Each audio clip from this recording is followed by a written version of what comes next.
We have 300,000 coming to just one city. So, of course, it puts an enormous strain on the city services because we have granted Ukrainians a citizen-like status, access to free education, to free healthcare, to free social protection. So, of course, the services of the city are pretty strained. We can envisage a second wave. And, of course, 3 million refugees in one country, that's a hell of a lot. Sure is. It is worth repeating. This is a war against humanity itself. More than 5 million Ukrainians have fled to neighboring countries, and Poland alone has already taken in close to 3 million refugees. My dear friend and partner, Ali Velshi, is back after 5 weeks of reporting in the region. Welcome home. Nice to see you, friend.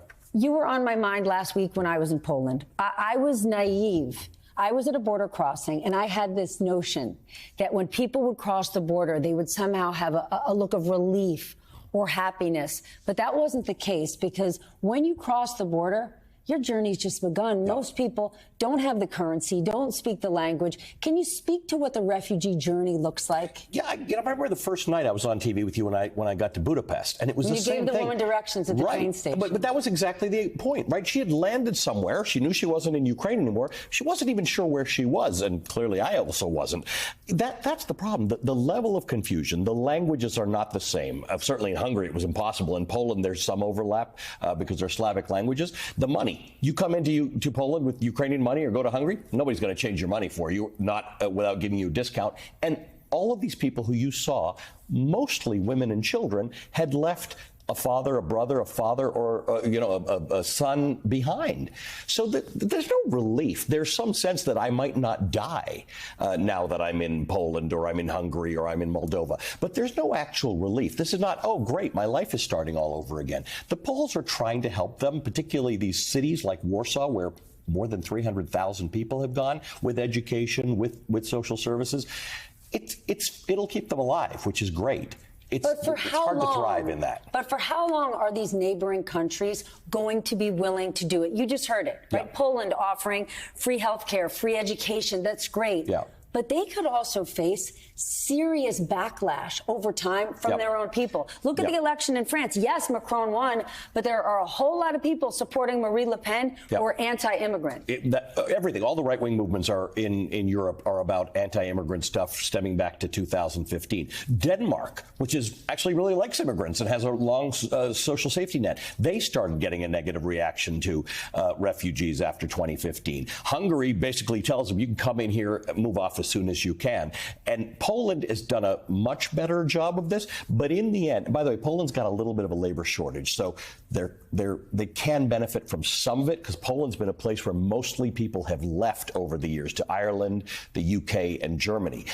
But they don't have a 3 million person labor shortage. So at some point, people start to say, hey, are these people using my health care? Are they doing this? This is not correct, but it is how people sometimes think. So in a short war, the Ukrainians will be welcomed in Poland.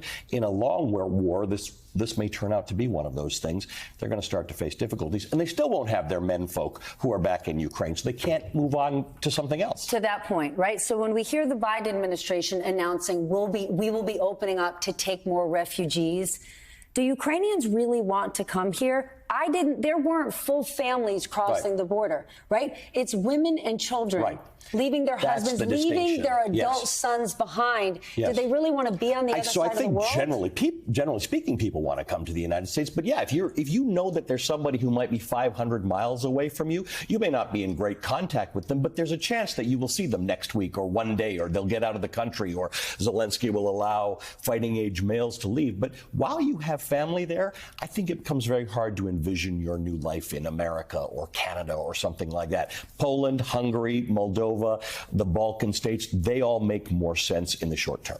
Are those countries going to be turning, let's say, to us in the coming months and saying, hey, guys, when are you going to cough up some dough and help us, right? When I was in Poland, I'm looking at all the increased police. When you're at a refugee center, the huge COVID testing. That's local military, local police departments that they're having to pay for that.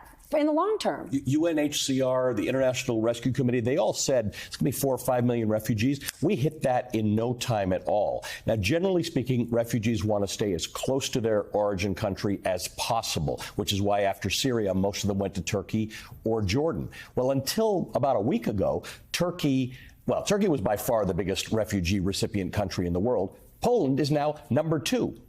2 weeks ago, Poland was, or whatever, before the war started, Poland was like 100 out of all the countries. So folks want to stay close to home. Wear out. It's going to wear out. The rest of the world has to take the refugee crisis seriously. It doesn't look as serious as it did 6 weeks ago, but there's still millions of people who are not in their home country who have to make a go of it. You saw them. You looked in their eyes. You know these are real people who need real help, and the world's got to step up.